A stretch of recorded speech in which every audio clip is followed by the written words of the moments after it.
এই ভিডিওতে বলবো ইসরায়েল কি সত্যিই শুধু আমেরিকার সামরিক সাহায্যের উপর নির্ভরশীল, নাকি এখন উল্টা ইসরায়েল নিজেই বিশ্বের অন্যতম বড় অস্ত্র বিক্রেতা। অনেকেই এটা মনে করে যে ইসরায়েলের সামরিক শক্তি পুরোপুরি আমেরিকার সাহায্যের উপর নির্ভরশীল, কারণ আমেরিকা প্রতি বছর ইসরায়েলকে প্রায় $3.8 বিলিয়ন সামরিক সহায়তা দেয়।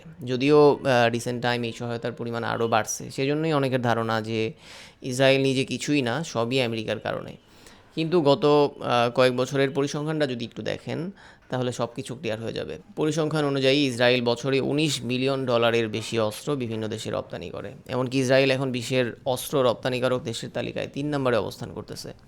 ইসরায়েলের প্রতিরক্ষা মন্ত্রণালয় বলতেছে গত 5 বছরে তাদের অস্ত্র বিক্রি দ্বিগুণের চেয়েও বেশি বাড়ছে, কারণ 2020 সালে ওদের অস্ত্র বিক্রির পরিমাণ ছিল $8 বিলিয়ন মতো, সেটা 2025 সালে $19 বিলিয়ন ছাড়ায় গেছে। পরিসংখ্যানটা খুবই স্পষ্ট। তো আমেরিকার কাছ থেকে অস্ত্র পাওয়া ইসরায়েল কীভাবে এত বড় অস্ত্র রপ্তানিকারক দেশ হয়ে গেল, সেই আলোচনায় পরে আসতেছি। প্রথমে আসি যে ইসরায়েলের অস্ত্র কেন এত বেশি বিক্রি হচ্ছে। এর সবচেয়ে বড় কারণ হলো ইসরায়েলের অস্ত্র প্র্যাকটিক্যালি প্রুভেন। ওদের প্রযুক্তি যুদ্ধে সবচেয়ে বেশি ব্যবহার হয়, কারণ মিডল ইস্টে ওরা প্রতিনিয়ত কাউকে না কাউকে মারতেছে। তো এসব জায়গায় ওরা যা ব্যবহার করে সেগুলিকে প্রুভেন বা বাস্তব যুদ্ধে পরীক্ষিত হিসাবে মার্কেটিং করা হয়, ব্র্যান্ডিং করা হয়। আর ক্রেতারাও এমন প্রযুক্তিই কিনতে চায় যেগুলো প্র্যাকটিক্যালি কার্যকর প্রমাণিত হয়েছে।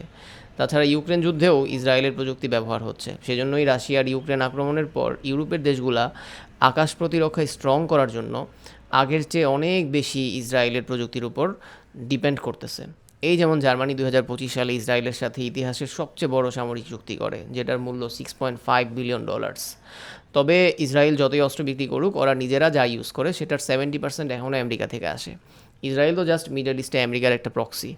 মিডল ইস্টে আমেরিকা নিজের প্রভাবের জন্যই তো সবসময় ইসরায়েলকে সাপোর্ট করছে, যাতে আমেরিকাকে সব জায়গায় নিজস্ব সেনা ব্যবহার করতে না হয়, কিন্তু তারপরেও পুরো অঞ্চলে একটা প্রভাব থাকে। আর আমেরিকার সামরিক সহায়তা থেকেই আস্তে আস্তে ইসরায়েল নিজেদের অস্ত্র শিল্প এস্টাবলিশ করছে।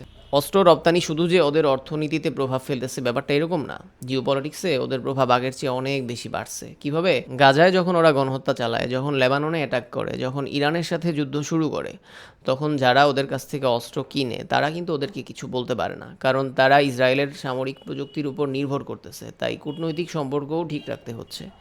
ইসরায়েলের রপ্তানি যত বাড়তেছে, বিভিন্ন দেশের সাথে কূটনৈতিক সম্পর্কও কিন্তু বিল্ড হচ্ছে। তো আমেরিকার সাহায্য ছাড়া ইসরায়েল নিজে কিছুই না, এই ধারণাটা কিন্তু এখন আর এক্সিস্ট করে না।